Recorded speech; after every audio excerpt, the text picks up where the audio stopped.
नमस्कार, मैं doctor Vineet Kaul, head and neck spine cancer specialist in Gurugram और आज मैं आपसे बात करना चाहता हूँ रेकरेंट ओरल कैंसर के बारे में। रेकरेंट क्या मतलब होता है? रेकरेंट का मतलब है ओरल कैंसर जिसकी एक बार आपने पूरी ट्रीटमेंट ले ली है, उसके बावजूद वो दोबारा वापस आ गया है। ओरल कैंसर में ट्रीटमेंट क्या होती है? हम जनरली सर्जरी और उसके साथ एडजुवेंट रेडिएशन और कभी-कभी कीमोथेरेपी भी लगाते हैं।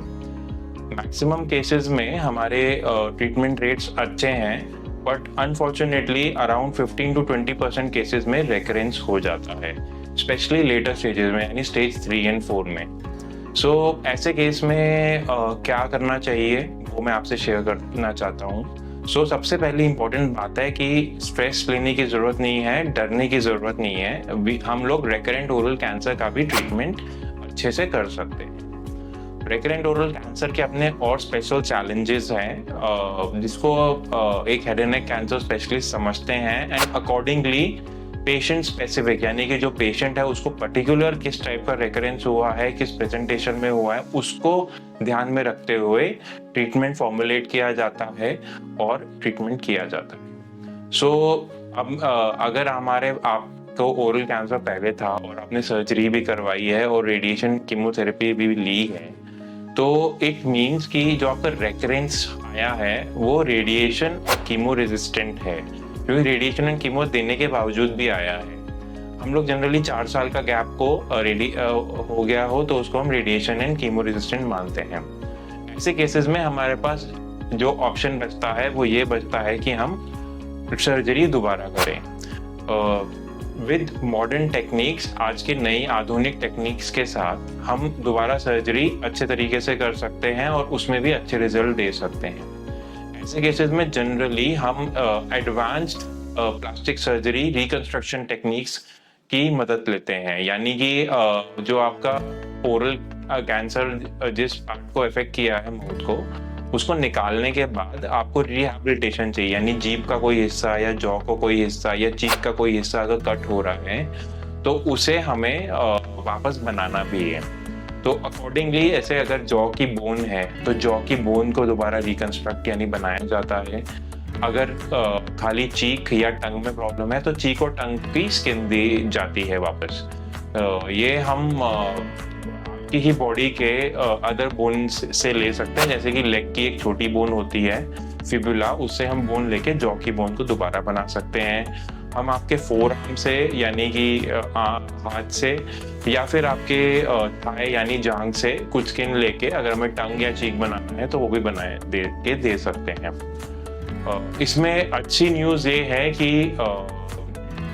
आपके जो हम सर्जरी करते हैं उसके बाद जो रिकंस्ट्रक्शन करते हैं उससे आपकी क्वालिटी ऑफ लाइफ अच्छी रहती है, यानी कि आपका जो ईटिंग हैबिट्स है, जो मुंह से खाने के जो हैबिट्स हैं वो इफेक्ट नहीं होती, आप माउथ से खाना खा सकते हैं और आपको ब्रीदिंग में भी कोई प्रॉब्लम नहीं आती। मोस्ट ऑफ द केसेस में, यानी मैं 100% केसेस में तो नहीं बोलूँगा, बट मोर देन 90% केसेस में हमारी स्पीच भी बहुत अच्छी रहती है। ये सब चीज़ें हम ध्यान रखते हुए ही ट्रीटमेंट करते हैं कि पेशेंट की क्वालिटी ऑफ लाइफ इफेक्ट खराब तरीके से ना हो। इम्पॉर्टेंट टेक अवे मैसेजेस कि फर्स्ट, अगर आपको रेकरेंट ओरल कैंसर है तो आप एक सर्जन से, हेड एंड नेक सर्जन से मिलिए, तो बिकॉज वो ज़्यादा बेटर फॉर्मुलेट कर सकते हैं आपका सर्जरी। नाउ एक और, अगर आपके पास, हमारे पास ये सिनेरियो है कि आपने से पहले सर्जरी कराई है और रेडिएशन एंड कीमोथेरेपी नहीं ली है, तो आपके सिनेरियो को देखते हुए अगर सर्जरी ज़्यादा बेटर हम आपके लिए सूट होती है तो सिर्फ सर्जरी करते हैं। अगर रेडिएशन या कीमोथेरेपी ऐड करनी है तो हम radiation and chemotherapy adjuvant setting में भी ऐड कर सकते हैं, या कि आके रेकरेंस पे रेकरेंस ना हो, यानी कि एक बार जो बीमारी जो वापस आया हुआ कैंसर है वो दोबारा वापस ना आए। इसके अलावा कभी कभी क्या होता है कि रेकरेंट सिनेरियो में भी हमने हमारी ये 3 ऑप्शंस एग्जॉस्ट करनी है, यानी यूज कर ली है, यानी कि सर्जरी, रेडिएशन एंड कीमोथेरेपी। फिर हमारे पास क्या ऑप्शन बचते हैं? हमारे पास ऑप्शन बचते हैं इम्यूनोथेरेपी एंड टारगेटेड थेरेपी के। ये एक मॉडर्न रिसेंटली डेवलप्ड ड्रग्स हैं, मतलब दवाइयाँ हैं जो हम इंजेक्शन के द्वारा या एक टैबलेट के द्वारा आपको दे सकते हैं। इससे क्या होता है, ये इम्यून सिस्टम को एक्टिवेट करता है और सिर्फ कैंसर सेल्स को टारगेट करता है। तो ये यूज करके भी हम आपके कैंसर को छोटा कर सकते हैं।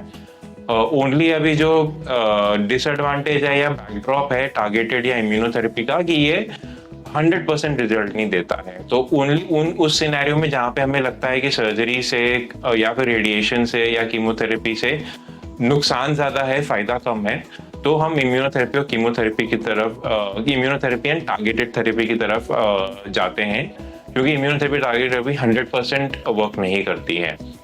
सो टेक अवे मैसेज जो मैं देना चाहूँगा जो वो ये है सभी दर्शकों को कि अगर रेकरेंट ओरल कैंसर भी है तो हमारे पास जो ऑप्शंस है ट्रीटमेंट के, वो है surgery, radiation and chemotherapy as a definite treatment, यानी कि प्रॉपर रेकरेंस में भी हम क्योर रेट दे रहे हैं आपको। लेकिन अगर इन सब से हमें लगता है कि आपको नुकसान है बॉडी को, या आपकी physical condition, health condition permit नहीं करेगी आपको टॉलरेट करने का, तो हम थोड़े माइल्डर फॉर्म्स ऑफ ट्रीटमेंट, जो माइल्डर फॉर्म ऑफ ट्रीटमेंट है वो क्यूरेटिव नहीं होते, वो पैलिएटिव होते हैं। बस वो आपका क्वालिटी ऑफ लाइफ को कंट्रोल कर सकते हैं, ट्यूमर को बढ़ने से रोक सकते हैं, लेकिन खत्म नहीं करते। उसमें आते हैं टारगेटेड एंड इम्यूनोथेरेपी। सो अब अगर आप सफ़र कर रहे हैं या कोई आपका लव्ड वन सफ़र कर रहा है रेकरेंट ओरल कैंसर से, तो आप हमारे दिए गए कॉन्टैक्ट इन्फो पे या वेबसाइट पे जाके हमसे कॉन्टैक्ट कर सकते हैं, हमसे बात कर सकते हैं। We would be happy to answer all your questions. Thank you.